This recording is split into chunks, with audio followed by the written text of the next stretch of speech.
Hello, and welcome to the Winchester Archive Supernatural Podcast. I'm Ed, And I'm Brooke. and today we're discussing Season 1, Episode 11, Scarecrow. But before we get started, quick spoiler warning. As always, we're connecting dots from across the entire series. So if you're watching Supernatural for the first time or haven't finished the series yet, now's your warning. There'll be spoilers galore.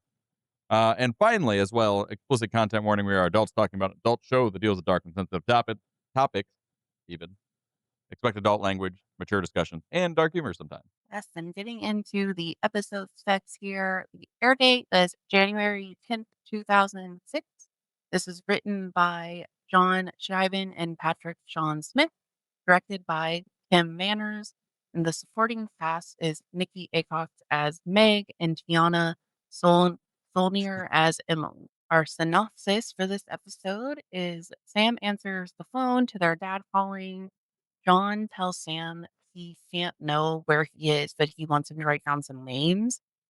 Sam doesn't write them down, but Dean does. And while they're heading to the town where these couples disappeared, Sam decides to get out and hitchhike back to California to find his dad, while Dean continues on to Indiana to do what their dad wanted them to do. We get introduced to a new freaky character named Meg, who is also hitchhiking to California. Convenient.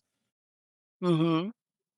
Dean is put up for sacrifice to a god who keeps the town prosperous, and then Sam steals a car to save the day. As usual, commit felonies to save the day. Yes. Name of their game. And with all of that said, you can listen to us on all major podcast platforms and watch along on YouTube. If you'd like to support the show, you can head over to Patreon at patreon.com/Winchester Archive Podcast. There are a ton of perks. We have a Discord community. We are giving you quarterly digital art. I know previously we were doing monthly, but we're changing that to quarterly for now. We'll see if that changes. And then we're also working on our bonus episodes titled The Archive Addendum that are Patreon. Yes, and we're actually working on those now too. Mm-hmm. But life has been very hectic for us lately, so we appreciate your patience with those. As always, speaking of which, we are accepting our field research episodes as well, where we're going to share stories written by our listeners. So if you have any hometown legends, ghost hunting stories, cryptid encounters, or anything else from your supernatural life, send them our Mm-hmm. way at winchesterarchivespodcast@gmail.com.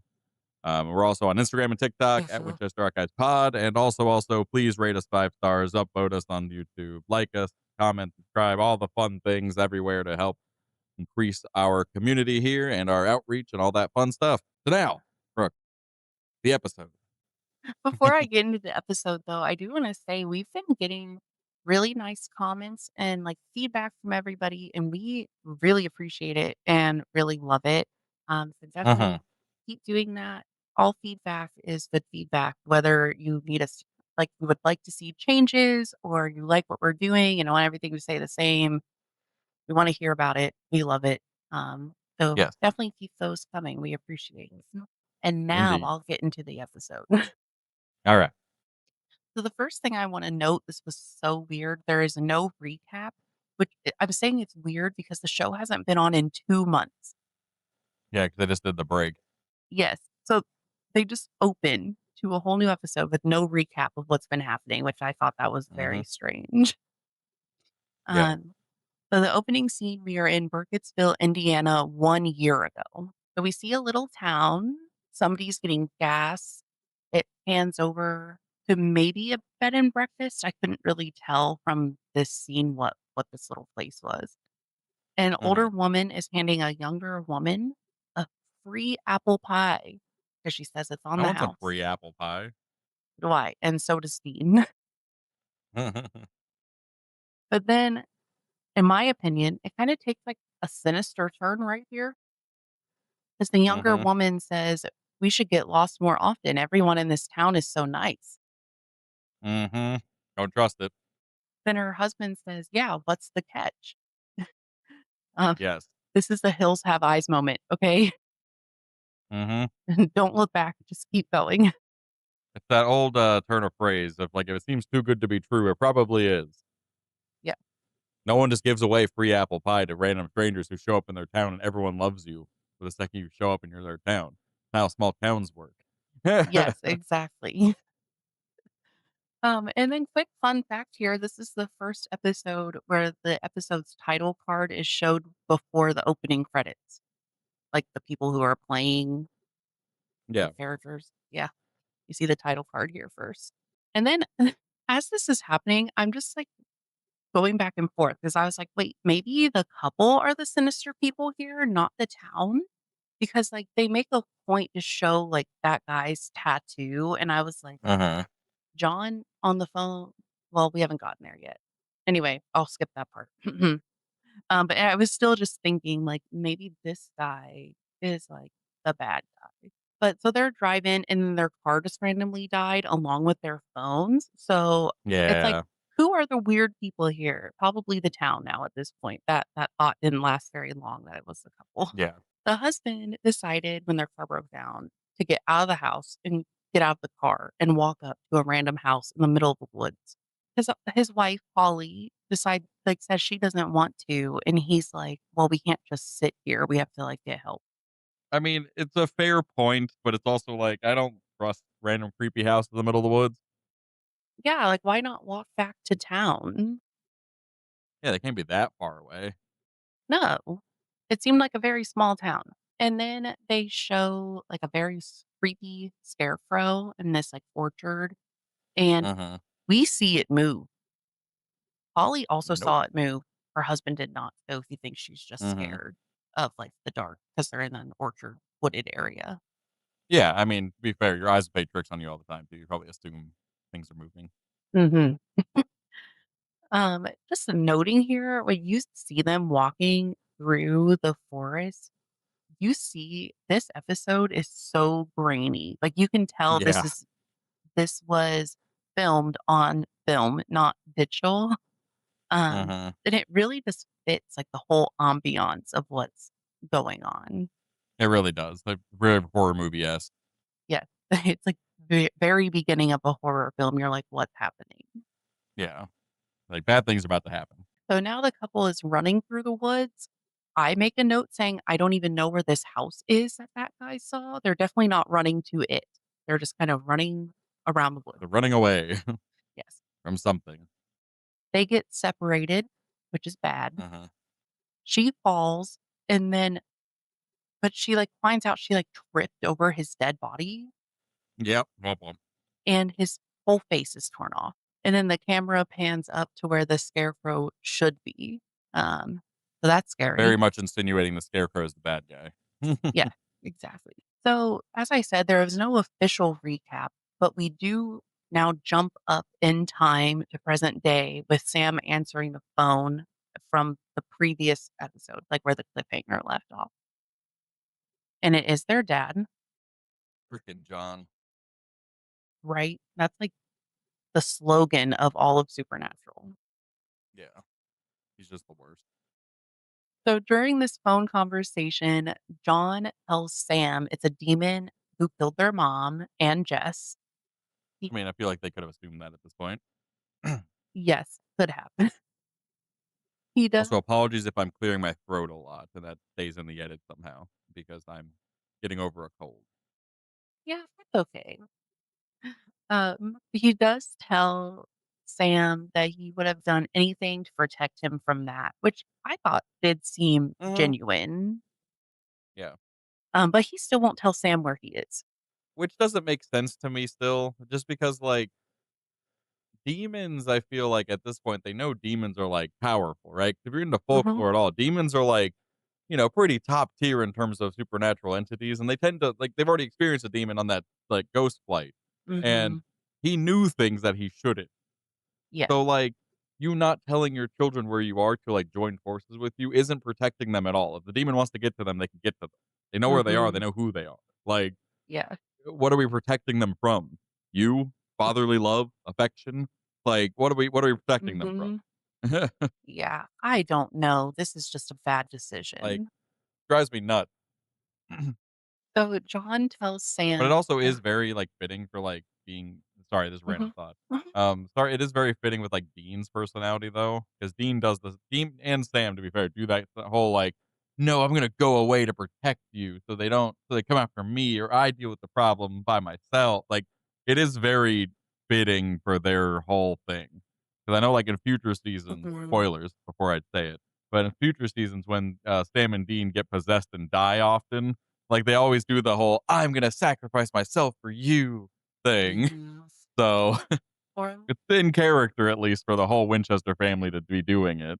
what I was gonna say on that note, yes, it's seasons later, but, like, when Dean has past erased Lisa's memories so she doesn't get wrapped up Mhm. in, like, what they're doing, and, like, he had been living with her for, like, a year. I know this is a Yeah, rant for, like, years from now, but, like, wouldn't her neighbors be like, "Who is that guy?" And the demons will still go after her because Dean still cares about yeah. her. Like, it makes no sense. Dean's the one that had to get his memory wiped to protect her, Yes. not her. Right? The demons already know that. If they want to get to him, they just kill them. And they're like, hey, remember these people you actually gave a fuck about? Now they're dead. Yeah, And they don't know why.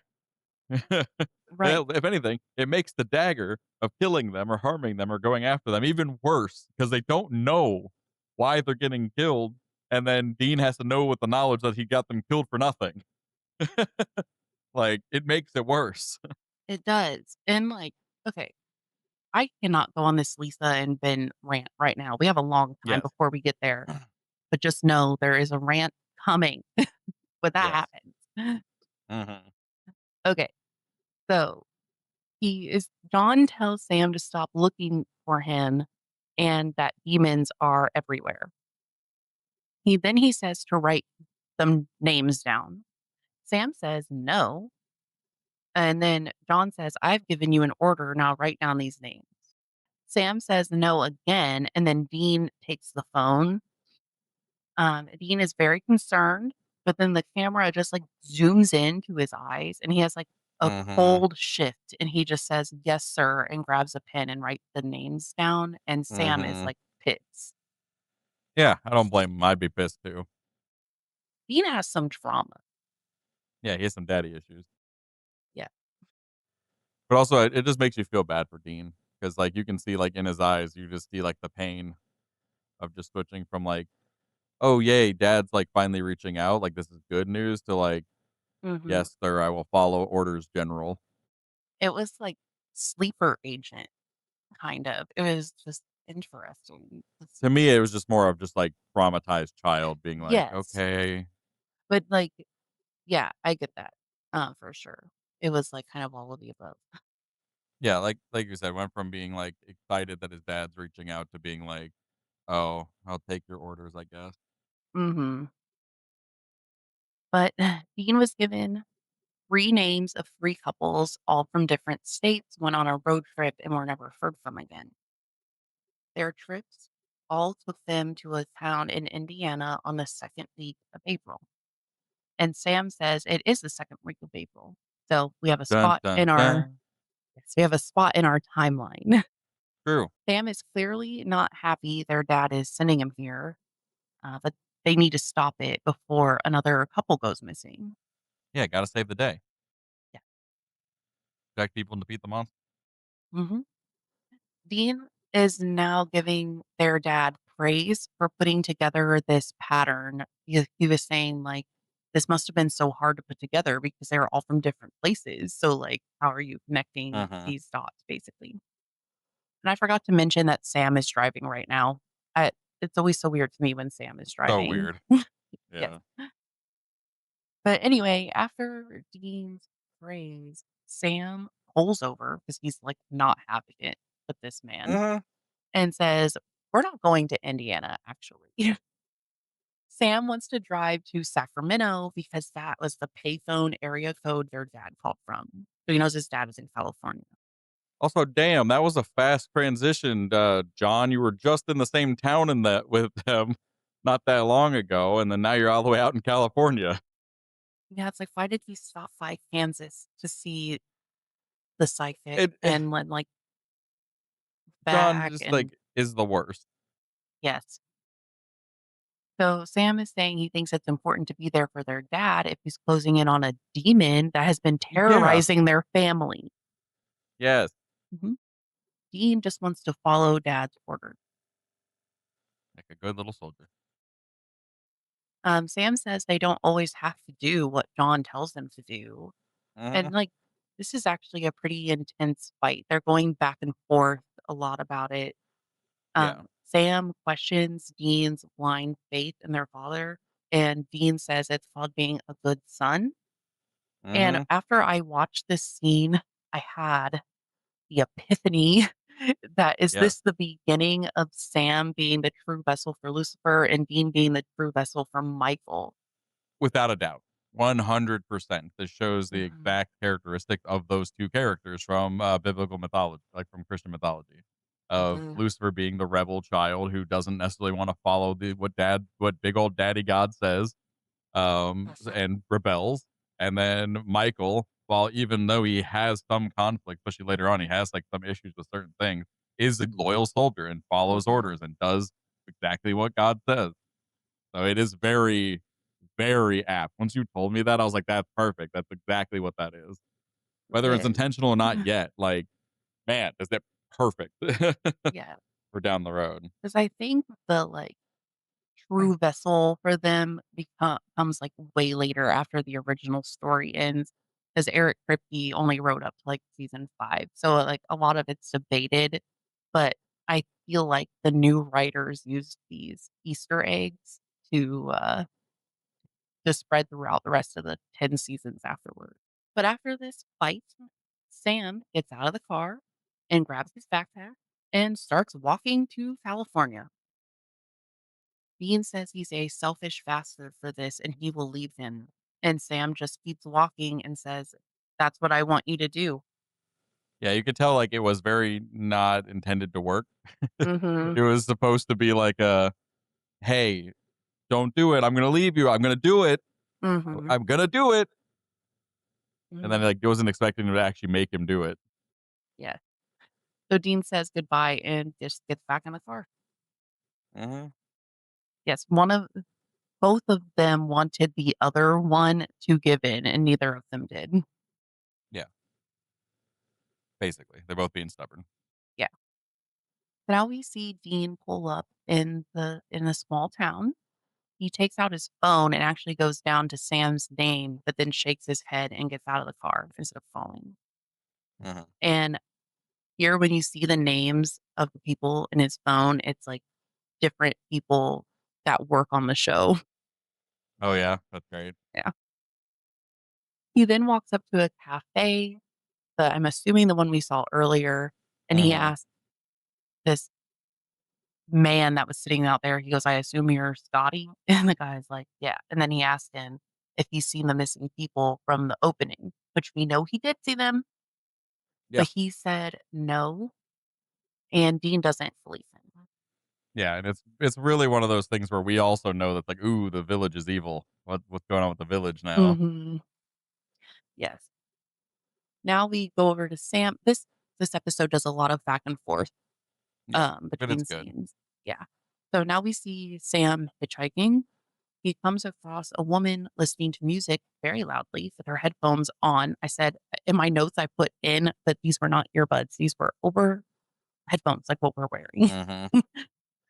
Sam asks where she is going and she said she won't tell him because he could be a freak, which is valid. Uh, but Yeah, then definitely valid. but then a truck pulls up and he says he'll only take the lady, not both of them, and then she just hops in. But okay, you just said Sam could be a freak, but Yeah, it pretty inconsistent there. yes, Sam even questions that too. He's like, "You're gonna go with creepy truck man, but won't talk to me?" And she was like, "Yep, Mhm. okay." Now we're back at Dean, and Dean is asking the family who helped the couple in the beginning, um, the parents. Well, I assumed they were parents, but now we know they're the aunt and uncle of the girl that asked about the tattoo in the beginning. Mhm. Um, they the aunt and uncle keep saying, "No, they've never seen them." And then the niece comes down and she's like, "Oh, was that the guy with the cool tattoo?" They Mhm. stopped for gas and pointed them to the interstate. So now that is where Dean is headed.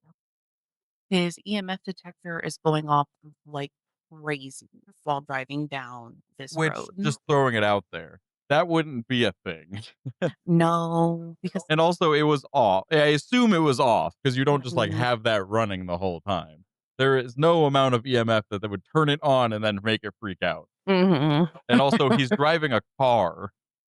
Yeah. There's no shot that detects shit.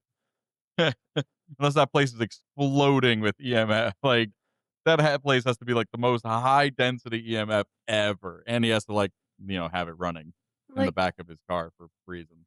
like, my mind would immediately go to, there is actually something wrong with the electricity here for it to just randomly do that. Like, I wouldn't be like, "Oh, this is a ghost," My first thought would be, "Oh, I left it on. Whoop."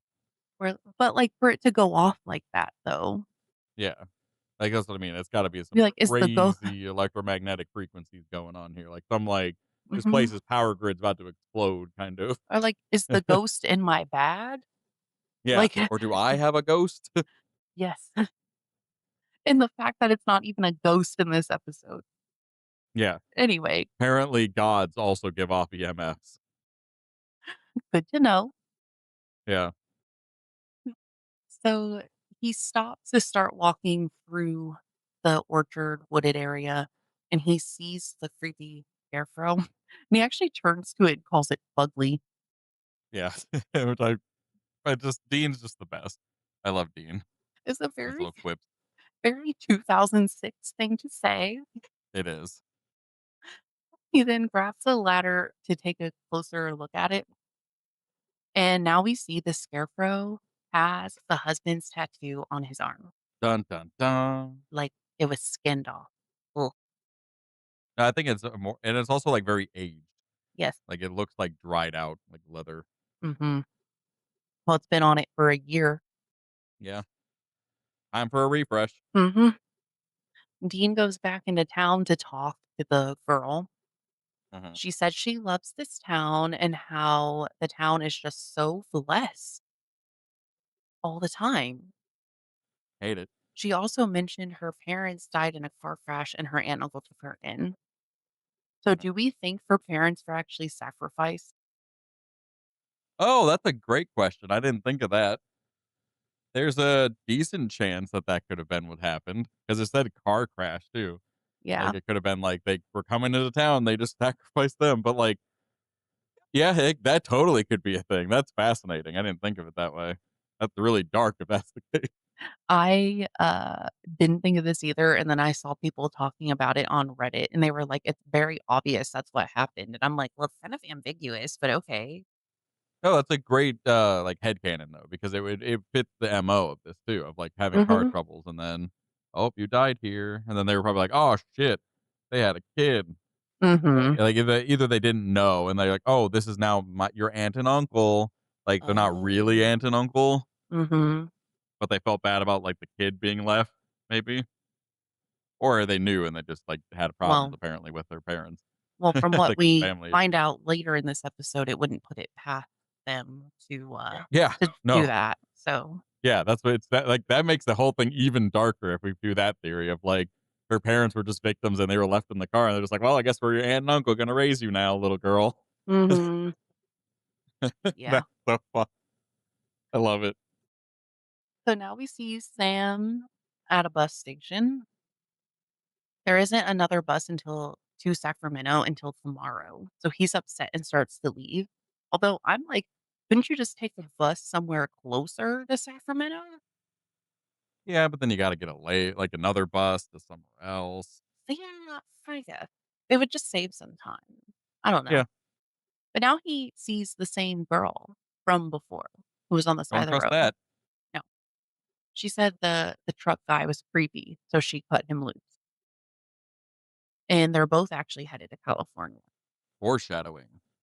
Yeah. And she says her name is Meg. And for everybody who's already watched all this series, Spoilers. yes, Meg the demon has entered the chat. Yeah. Yes. We don't even find out this episode she's actually a Yeah, demon, we but we definitely don't know she's a demon, but we know she's evil by the end of the episode. yes. But obviously Sam doesn't know she's a demon. Mhm. And he also scrolled down his phone to call Dean, but he didn't. Mhm. And I love it because 'cause they're both just like they both, clearly want to reconnect with each other and go back to each other, but neither of them want to admit fault mhm, or, like, apologize for the earlier thing, so they're all both, like, being stubborn about it. yeah. Actually, 2 things to mention. Well, it's like the same thing, but 2. Okay, anyway, the girl that plays Meg and the uncle from the shop, they were both in X-Files. So Kim Manners already knew them because he directed a lot of X-Files episodes. Mm, neat. Um, so, like, he wanted, um, Nikki to play Meg because he knew her style of acting fit what they were looking for, like, somebody who could be sexy and scary, like, all at the same time. Mhm. But the old man, it's just like they just sort of knew each other. Yeah. Yeah, I thought that was I love good. that, producers and stuff do that often. Like, have a Mhm. cast of people, like, directors often do that too. Like, movie directors, you have, like, cameos from, like, the same couple actors in, like, every movie they do. I like that, Eric you know? Kripke, The Boys, because he wrote The Yeah. Boys. It's like Oh, I didn't realize he wrote The Boys. I thought he was, like, yeah. part of it, but No, that's cool. that's why it's like Brought the whole Supernatural cast. yes, that's why it's a supernatural reunion on The Boys, That's why The Boys is literally just like the next continuation of Supernatural. It's like some other timeline. probably. Anyway, so now we're back to Dean, and he's going into that little cafe, and we see Spotty giving someone a free apple pie. Red alert! Red alert! Mhm. Something's going down. Not free apple pie. Dean sits down and asks for a cup of coffee and some pie, and then he Yeah. starts talking to this couple like a total weirdo. And you can tell like the that Scotty is pissed that he's even there. Yes. He's like when he asks for like the pie and the coffee, he just kind of gives him like death stares of like you're not supposed to be here. Yes, and he asked for it twice. Yeah. Um, and also, like, fun fact here, I was listening to an interview with I'm pretty sure it was Bob Singer, and they were like, in Dean's character Bible, which is, like, what writers use for, like, absolute truths for their characters, and Mhm. they were like, "Does it say, like, um, resents brother, daddy issues, loves pie?" Yes. I'm yes, And 100%. The amount of pie references later in the series specifically too is insane. so Bob Singer actually said that him loving pie is not in his character Bible, but, um, Jensen, the actor himself, kinda just, like, knew that this was, like, a fandom thing. You know, it was Yeah. something that Dean would like, and it was quirky, so they all just kinda, like, rolled with it. Yeah, like, it's the same kinda thing where, like, they're so in these characters for so long that you start to Mhm, understand them as people, mhm, right? And, like, that's the thing that is very Dean of, like, he likes the sugary stuff, he loves dessert, he loves specifically mhm. pie, and it, like, references multiple times, so he just probably just kept going with it of just like, "We should get pie," you know? And they were just Yeah, like, "Yeah, let's just keep" let's make it a running joke that he's just really like pie. mhm, yeah. So anyway, back to Dean talking to this couple because he's asking them about like all of their business. See, initially, it's fine because he's just like, "Oh, hey, are you guys new to like, it's like normal small talk, but then he keeps going and keeps going, Yes, and the more he keeps asking questions, the more and more it's just like, "Oh god, I'd be so uncomfortable if this person was talking to me like yes. this." So they said they stopped in for gas, and the guy at the gas station said their brake line was leaking, so he would fix it for them. Suspicious? Yes, and they should be back on the road by sundown. And Dean says it should only take an hour to fix the brake line, and then he says he could fix it. Eh, Yeah. And the couple says they want an actual mechanic to do it, which Dean is Reasonable. an actual mechanic, but they don't know that. He's just some creepy guy. Mhm. Yeah. For them to for Dean to be able to keep that Impala already, like a 30-year-old Impala running Yeah. for 20 more years, he's an actor. But if a random stranger's like, "I'll fix it for you," I'd be like, "I'm good." Yes. It's already in the shop. Dean says the roads aren't safe at night, so they shouldn't drive on them, but the couple just says, like, "We're trying to eat," Yeah. like, "Go back to their table," kind of thing. And then instead of getting Dean his coffee and pie, Scott actually called the sheriff on him, and the Mhm. sheriff escorted him out of town. Yeah. Like, get out of our town. Yeah. Which happens to him a lot. Yeah. So now Literally the next episode. Spoilers for that one. The arc gets also accosted by the police. Like, get the fuck out of here. Just like before, they're like, never come back here again. And he's like, yep, got it. They get kicked out of towns often. Yeah. Now going back to Sam, he is talking to Meg, and they're having some fears, and she is saying all the right things to make Sam like Hmm. her. Like, she said Again, suspicious. mhm. She said she was always supposed to do what she was told, and now she decided to go on her own way, which is exactly Sam's story. Suspicious. Sam does not think it's suspicious. He's like, I don't know how, man. How are you so trusting? After the shit you deal with, how are you so trusting? "Yeah, Granted, they haven't found, like, they haven't ran into demons enough to, like, you know, no." pick up on some things, I guess, yet, but still. Yeah, he is, like, swooning over her. Oh, yeah. Well, I mean, I don't blame him. So now we go back to Dean, and he obviously turned around, at nighttime. And Mhm. now the couple is talking about how their car broke down even though it was just fixed. Mhm. And Weird how our brake line is somehow cut now. well, the car stopped, so I don't think it was a brake issue. I'm just saying, like, they have car issues after they just got it fixed. So suspicious again. Like, hmm. And isn't it, like, weird that the dude knows what to do to get their car to stop, like, exactly where they want it to year after year? Like, Yeah. every car's a little different, so how is it gonna stop right To where it be needs fair, at to? this point, it's probably just magic. You Oh, know, that's it's a also god. He true. probably the god's probably like, oh, victim, Yeah, that's true. stop And the car. and of course, now they get out to go walking around the orchard, Hmm. and the Scarecrow is stalking them. Dun dun dun. Dean now shows up with a shotgun and just starts shooting the Scarecrow. Smart. Well, it would be, but it's not going down. The guy asked Dean, "What is that?" And Dean told him to not ask. Uh-huh. Now we're seeing Sam, and he's on the phone with Dean talking about the Scarecrow. Sam said something has to be animating it, and Dean says it's a pagan god, which is rude because of Uh-huh. the annual cycle of the killings and how the victims are always one man and one woman, like a fertility rite.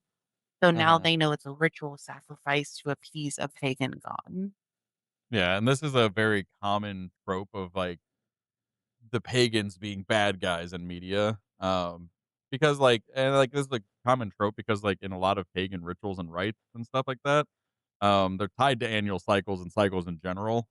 Um, so it's one of those things like in a lot of ancient cultures, a lot of ancient religions you have, including Christianity and including modern society as well. We have holidays. We have yearly annual cycles of things, of celebrations of holidays, Mhm, things like that.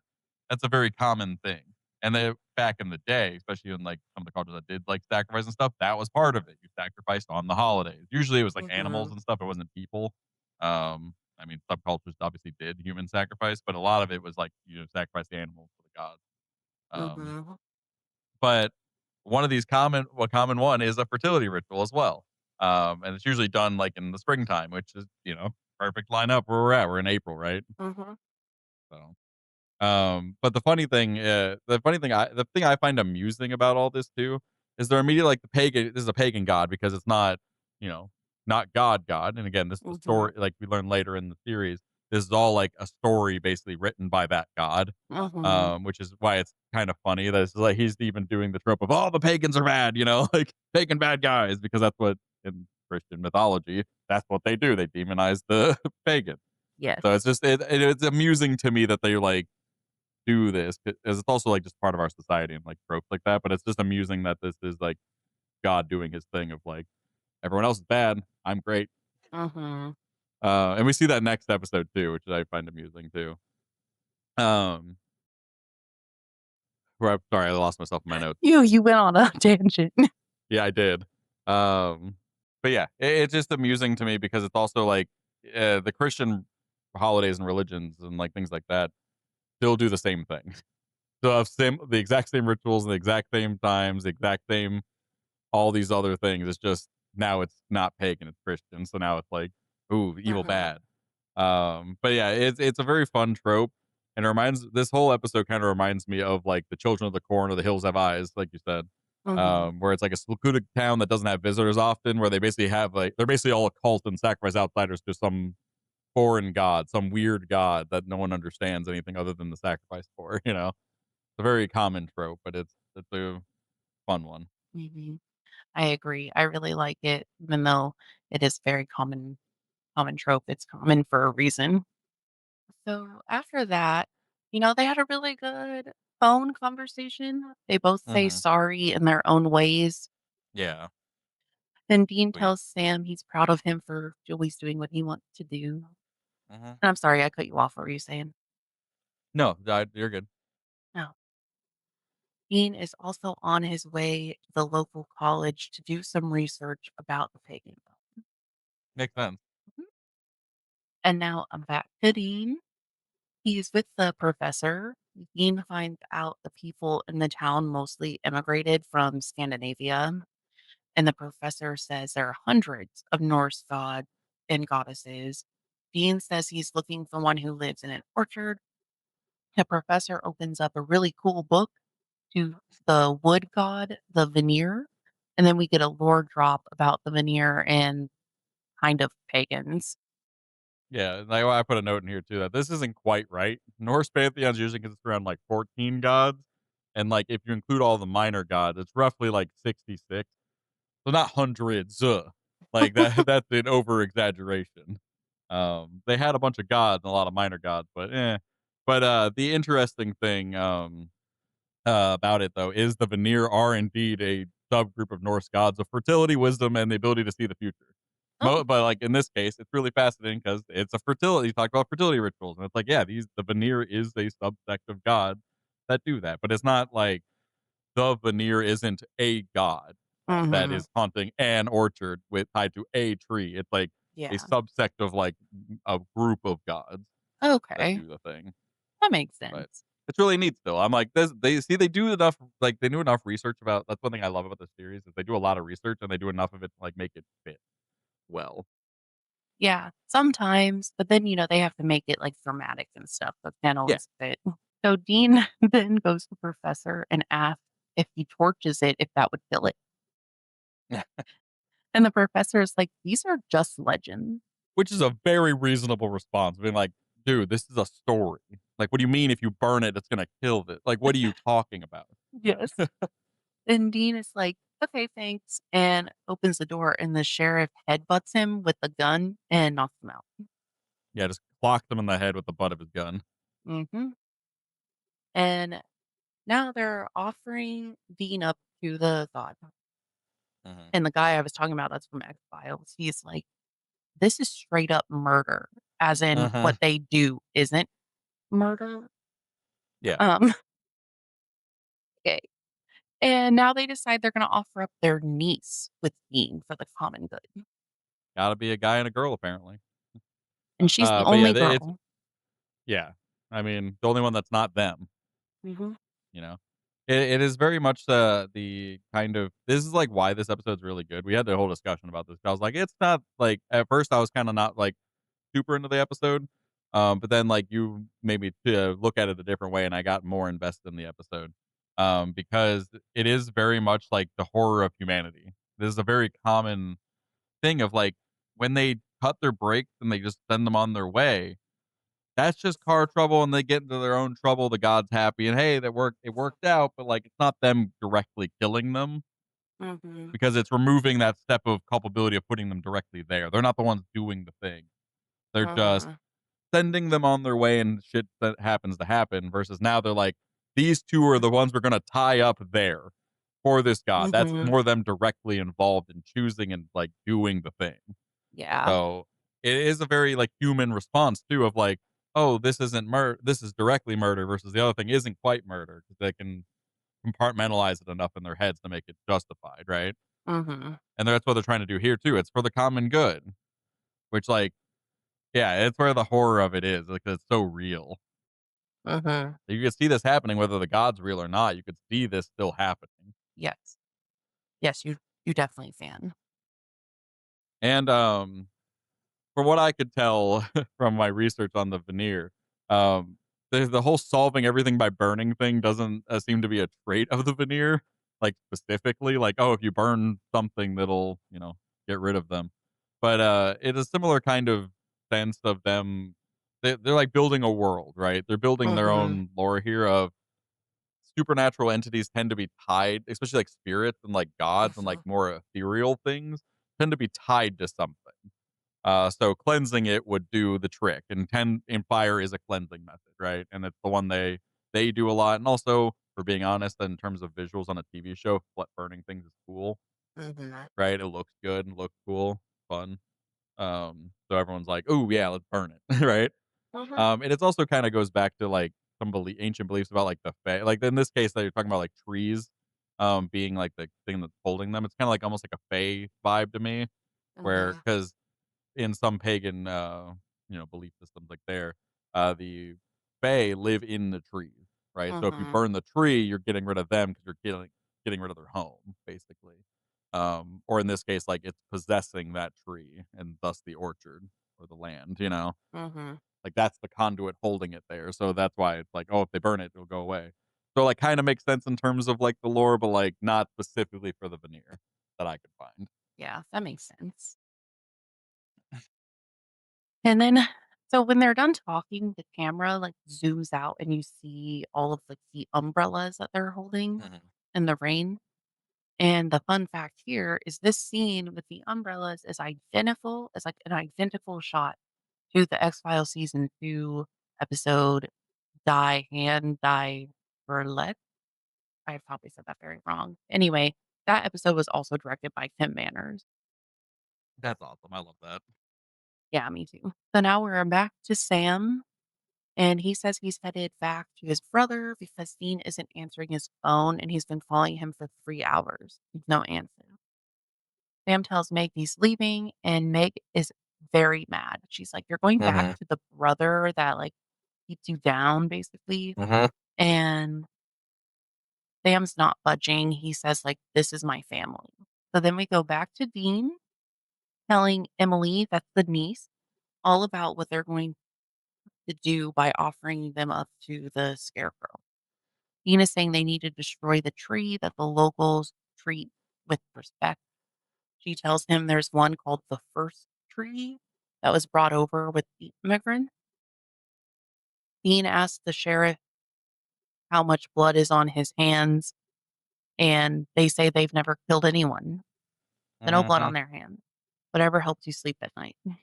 Exactly. Like I said, they're Yeah. able to compartmentalize the rest of them as not them Mhm. murdering someone, even though it definitely is. The old woman is telling her niece that the sacrifice means giving up something you love for the greater good. So I'm like, why isn't she sacrificing herself? Because she's selfish. That's it. Yeah. They can justify killing the little girl that wasn't actually their niece. Mhm. Emily asks Dean what his plan is, and he says he's working on it. And then there's a time lapse because the sun is down now and they're still tied to the trees. And she says, "You don't have a plan, do you?" And he says, "I'm working on it." I love that scene. It makes me it makes me so happy because again, it's just another Dean thing that just cracks me up. Where it's just like, Mhm. I'm working on it, and then it's just like, you don't have a plan, do you? After like it's been like 3 hours or more, and he's just sitting there, just like, I'm working on it. Like, it's so funny. They now hear footsteps and they think it's the crow, but it's actually Sam. Yay, Sam to the Sam rescue! Sam teleported from wherever he was to No, he stole Indiana. a car and drove in those like 5 hours that they were tied to a tree. Yeah, Dean did ask Sam how he got there, and he said he stole a car. It's just we don't know where Sam. Can't have been that far. He walked to a bus station. Like, it's gotta be kind of close. True. Can't get that far in a day of walking or hitchhiking if you got a ride there. Mhm. Somewhere. They're now running through the woods, and all the old people from the town are there, like, pointing their guns at them, Mhm, so they can't leave before the sacrifice. mhm. She's saying to please let them go, like Emily is, and her uncle says, "You have to let them take you." And then a hook goes through his chest. Looks Yup. like he's sacrificed, and so is the Womp womp. aunt. They both are gone. Yeah. Shows the god doesn't really care as long as he gets blood. Mhm. They finish out the night in the woods, and then they find the first tree and light it up. It was very easy for them to Mhm. find, even though nobody knew where it Yeah. was. Now they're watching Emily get on a bus to Boston. Dean asked Sam if he should drop him off somewhere, and Sam said if he's staying, he still wants to find their dad, but Jess and mom are both gone, and him and Dean are all that's left. Oh, And then Sam says, if we're going to see this through, we're going to do it together. love it. Me too. Now we see Meg in a car with another creepy man. She asks him to pull over, and he obviously thinks it's for fun time. But Yeah. she, but but it's actually so she can slit his throat to make a call in a bowl full of blood. Yeah. Yeah, I love how, like, suddenly it's just very sudden of just, like, knife, cut, blood, like, it's really well done, the scene. And then whoever or whatever she's talking to, she's like, "Why did you let them go? I could have stopped them. I could Mhm, handle them both." And then she says, "Yes, father." And that is what we are left with. mhm. We know now she is a demon, but she hasn't done the black eyes thing yet. If you were Yeah. watching this in real time or for the first time, the audience doesn't even know she's a demon, but we know she has like some kind of power Yeah, she's like a witch or, like, something tied to something evil, clearly, because you just cut at someone's throat to, fill a bowl with blood. and then talk to somebody. Yeah. So yeah, that's the end of the And episode. yeah, Mhm. and then just going along with that, there is forms of divination that or, like, communicating with spirits or deities via a bowl of, like, water or ink, where you fill basically the bowl with a reflective surface and then stare at it to, like, try to get your eyes to, Mm, like, pick up on things in the water or in the ink. Um, and, like, that's kinda reminiscent of what's going on here.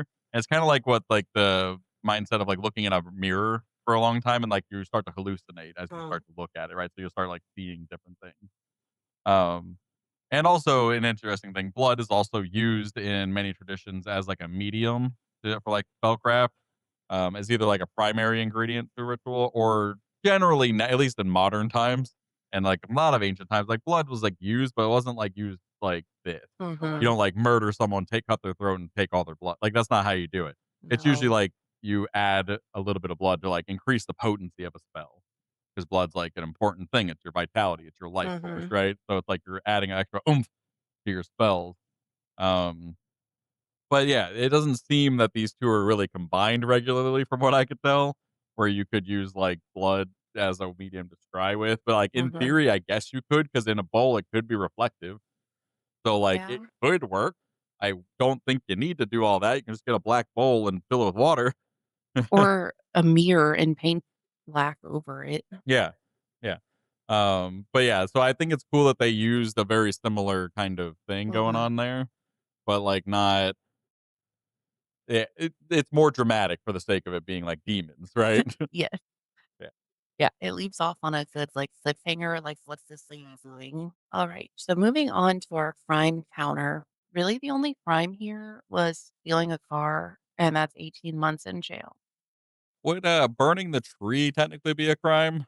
Like, burning property down, It could be I technically? didn't look it up. I guess it didn't really stand out to me. Could be. That's like a public thing or, like, private Also, property. something for discussion that I should have said before the crime counter I just thought of, I didn't write it down, is this is another case of, like, collateral damage the boys leave as they leave a town.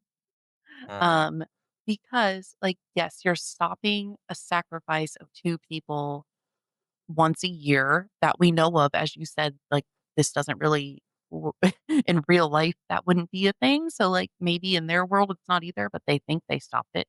But what they're trading off is this town is now no longer going to be, like, prosperous, as in, like, they even mentioned before in surrounding towns, their crops are dying, people are losing their homes because of economic distress. So it's like Mhm. that's what they're leaving this town with by, like, stopping this. So it's just like, what is actually the morally good thing to do here? I think the morally good thing to do is stopping the murders consistently every year, uh, But there could have been of innocent another people. way around it too. It doesn't mean it has to be people or even, like, I do have another way animals. around it. The people that lose their jobs and their farms and stuff can move somewhere else. Yeah, That doesn't have to sacrifice people to deities every year. yeah, I'm just saying it's Just a thought. more, because like, they always go somewhere and they stop the bad thing, but they don't, like, think about the consequences of that. Yeah, for sure, and it's because, like, TV show is supposed to just be like, "Oh, happy ending, problem Yeah. solved," right? But yeah, you're right. In theory, it is, like, causing the whole town to be less prosperous, but also, again, like, prosperity can be found other places Yeah. that don't require sacrifices of innocent people Mhm. every year. Yeah, exactly. Okay, going back to the crime counter, something I did not write down was hitchhiking, and that is because so I looked it up for hitchhiking in the United States. And, like, there are a handful of states where hitchhiking is illegal, but in majority of the US, hitchhiking is not illegal. It's the acts Mhm, you're doing on the road that distract drivers that is illegal. mm, Um, so, like, the sticking out your thumb or having a sign or, like, taking up too much road space, gotcha. is, like, the illegal part because that, like, makes unsafe driving conditions. Yeah, makes sense. So I didn't put hitchhiking down because Yeah, I don't think it's worthy. I had, like, no idea where Sam even was. So I was like, I don't know. Well, it'd be in, like, in Kansas, right? That's where the play or no, where were they sent to? Was it Kansas? Indiana. So they'd be in Indiana. Because again, you can't walk that far. Yeah. Um, so for all intents and purposes, I really just put stealing a car as my crime. Yeah, I don't think hitchhiking's worth putting on there. Yeah. Alright, so let's get into our review. We're pretty similar again this Yeah. episode. Um, so for story and pacing, we both gave it a 4. This Mhm. was really good for me. Yeah, I enjoyed the back and forth a lot. It was really good. I'm s I think it was really cool. I'm holding out my 5 for the episode that doesn't have the, like, very quick to save the day.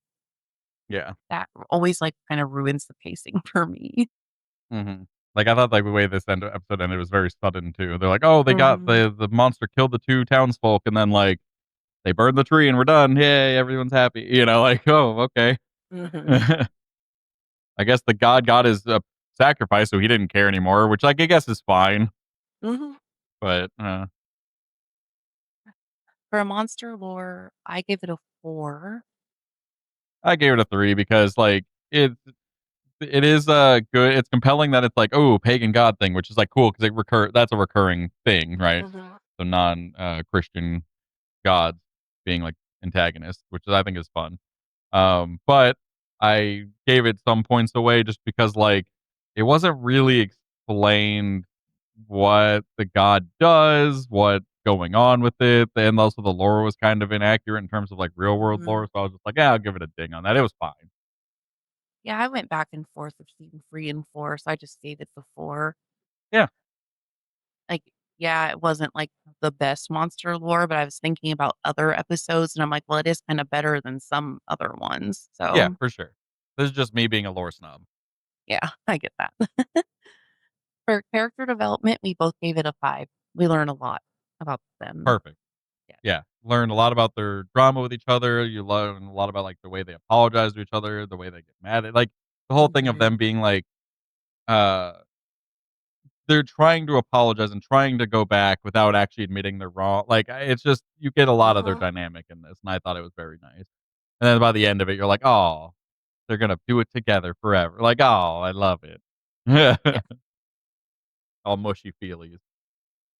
In visual and direction, we both gave it a 4. I talked about Yeah, it throughout. It was this really felt like a good. horror movie, and I loved it. Mhm. And, like, the mirroring shots of, like, the umbrella scene and stuff, like, that's fun. I like those kind of things. Yeah, me too. Emotional impact, we both gave it a 5. Yeah. Uh, yeah, very emotional episode.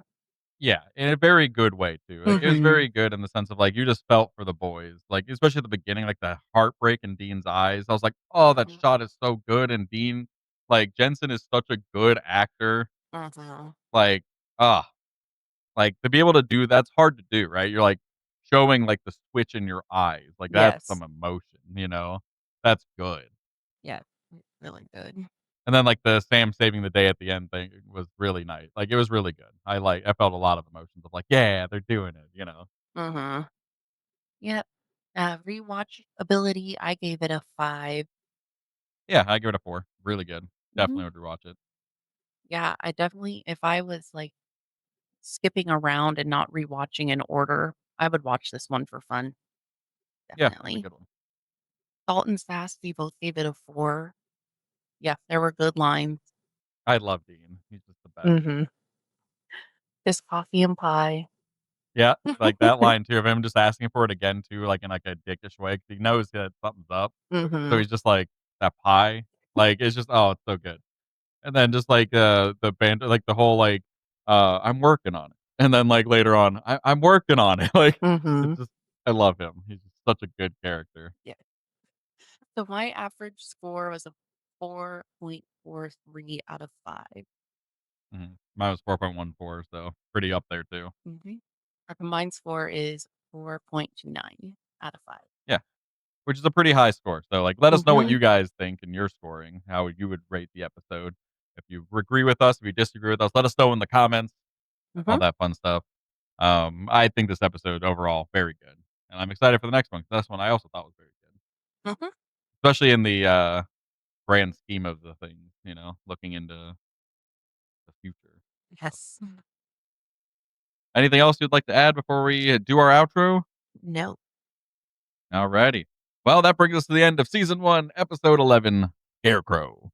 Thank you for joining us this week as we visited the nicest sacrificial town you'll ever meet. Next week, we'll have an electrifyingly good time with a demon and then a reaper, which is fun. So whenever you're ready, see you in the archive. Bye. Bye.